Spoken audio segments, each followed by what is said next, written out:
Dictation 100 शब्द प्रति minute start होगा 5 सेकंड बाद। स्टार्ट। पश्चिम बंगाल में दंगों पर खुलकर सियासत शुरू हो गई है।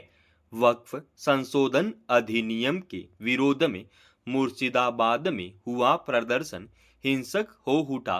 उसमें 3 लोग मारे गए, कई दुकानों में तोड़फोड़ की गई, कई जला दी गई। उसे लेकर बंगाल में राजनीतिक घमासान शुरू हो गया है। मुख्यमंत्री ममता बनर्जी ने कहा कि वहां हिंसा करने वाले बाहर से लाए गए थे। उसके जवाब में भाजपा ने कथित खुफिया सूत्रों के हवाले से बताया कि दंगा फैलाने वाले बांग्लादेश से आए थे। उसके वीडियो भी जारी किए गए। फिर उत्तर प्रदेश के मुख्यमंत्री सहित भाजपा के शीर्ष नेताओं ने दंगाइयों और ममता बनर्जी के खिलाफ तल्ख बयानबाजी शुरू कर दी। मगर ममता बनर्जी का कहना है कि भाजपा उत्तर प्रदेश और दूसरी जगहों के वीडियो प्रसारित कर राज्य में अशांति फैलाना चाहती है। इस तरह की सियासी बयानबाजियों के शोर में यह हकीकत पर्दे की ओट में खिसकती जा रही है कि आखिर दंगा किन लोगों ने भड़काया था। उन लोगों की पहचान और उनके खिलाफ कार्रवाई की कोशिश धीमी पड़ती नजर आने लगी है। हालांकि राज्य सरकार और पुलिस का दावा है कि वह जल्दी दोषियों की पहचान कर उचित कार्रवाई करेगी। पिछले कुछ वर्षों से पश्चिम बंगाल में राजनीतिक संघर्ष और इस तरह सांप्रदायिक आधार पर हिंसक झड़पों का सिलसिला कुछ बढ़ गया है। चिंता की बात यह है कि ऐसे प्रयास पश्चिम बंगाल के सीमावर्ती इलाकों में अधिक देखने को मिल रहे हैं। ज्यादा दिन नहीं बीते जब संवेद संदेश खाली में भी लंबे समय तक सांप्रदायिक तनाव बना रहा। कुछ महिलाओं ने आरोप लगाया था कि तृणमूल कांग्रेस के एक नेता के आदमी उन्हें उठाकर ले जाते थे और उनका यौन शोषण किया जाता था। मगर बाद में वह आरोप गलत साबित हुआ। चुनावों के वक्त तो वहां खूनी संघर्ष हमेशा बढ़ जाता है। पिछले विधानसभा चुनाव के समय अदालत के निर्देश पर निर्वाचन आयोग को अतिरिक्त सुरक्षा के इंतजाम करने पड़े थे। अब फिर विधानसभा के चुनाव नजदीक आ रहे हैं। ऐसे में कई लोगों का यह कहना गलत नहीं ठहराया जा सकता कि उसी के मद्देनजर रणनीति बनाई जा रही है।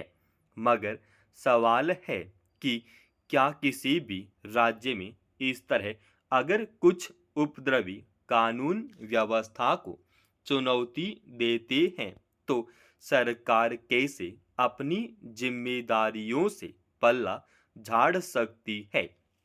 मुर्शिदाबाद और आसपास के इलाकों में जो लोग मारे गए, घायल हुए, जिन लोगों की दुकानें जला दी गई, जिनके रोजी रोजगार के जरिया प्रभावित हुए हैं, उनके प्रति आखिरकार किसकी जवाबदेही बनती है।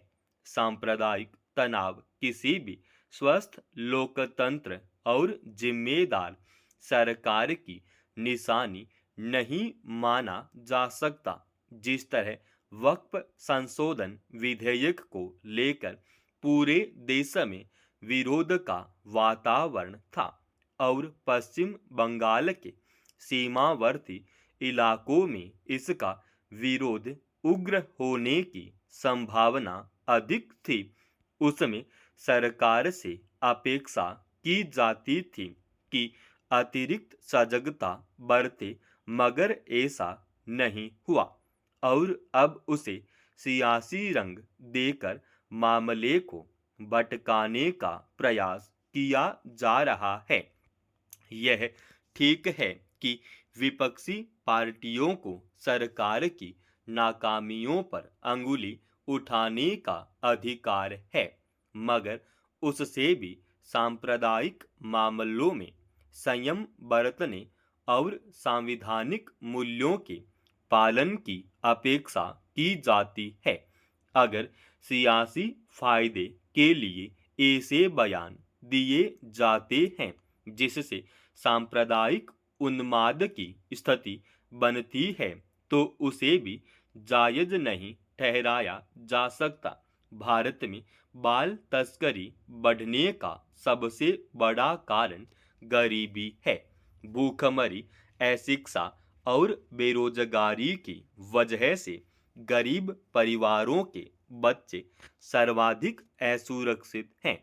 आजीविका का साधन न होने के कारण लोग अपने बच्चों को किसी न किसी काम में लगा देते हैं। बाल तस्करों की नज़र अस्पतालों में जन्म लेने वाले नवजात शिशुओं पर ही नहीं, ऐसे बच्चों पर भी होती है जो ढाबों, होटलों और ईंट भट्टों पर काम कर रहे होते हैं। इन्हें गायब कर बेच दिया जाता है। कई बच्चे भीख मंगवाने वाले गिरोह के चंगुल में फंस जाते हैं। बच्चियां यौन शोषण का शिकार होती है। आदिवासी इलाकों से बच्चे रहस्यमय ढंग से लापता हो जाते हैं। थानों में उनकी सुनवाई नहीं होती। एक अस्पताल से नवजात शिशु के गायब होने और उसे बेचे जाने के मामले में शीर्ष न्यायालय ने उचित ही कड़ा रुख दिखाया है। उसमें दो राय नहीं कि बाल तस्कर समाज के दुश्मन है। इसे लेकर सुप्रीम कोर्ट की चिंता वाजिब है। अगर अस्पतालों से शिशु गायब होते हैं तो उन पर सख्त कार्रवाई होनी चाहिए। उनके लाइसेंस रद्द होने चाहिए।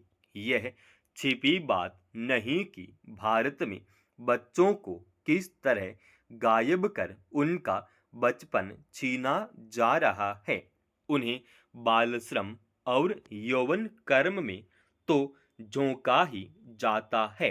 अंग तस्करी का शिकार बनाकर उनकी जान जोखिम में डाल दिया जाता है। यह मानवीय गरिमा के खिलाफ है। ताज्जुब है कि इस तरह की गतिविधियां पुलिस तंत्र के नाक तले वर्षों से चल रही हैं। एक तरफ तो बच्चों के गायब होने की रपट आसानी से लिखी नहीं जाती, दूसरी तरफ बहुत कम बच्चे तस्करों के चंगुल से छूटकर घर लौटते हैं। उत्तर प्रदेश, बिहार, बंगाल, ओडिशा और मध्य प्रदेश में बाल तस्करी के मामले अधिक दर्ज होते हैं। यहाँ ऐसे मामलों में लगातार वृद्धि हुई है। हालांकि अभिभावकों के जागरूक होने से मामले दर्ज होने लगे हैं, वहीं देश भर की अदालतों में बाल तस्करी के कई मामले लंबित हैं। शीर्ष अदालत के ऐसे मामलों की जानकारी देने और जल्द सुनवाई पूरी करने के निर्देश से बाल तस्करी के मामलों पर लगाम लगने की उम्मीद बनी है। समाप्त। दोस्तों, रोजाना ऐसे ही एडवांस डिक्टेशन के लिए इस चैनल को आप अभी सब्सक्राइब कीजिएगा और आज के इस डिक्टेशन का पीडीएफ फाइल हमने हमारे Telegram channel study with HP Swami पर डाल दिया है, जिसका लिंक इसी वीडियो के डिस्क्रिप्शन में डाल रखा है।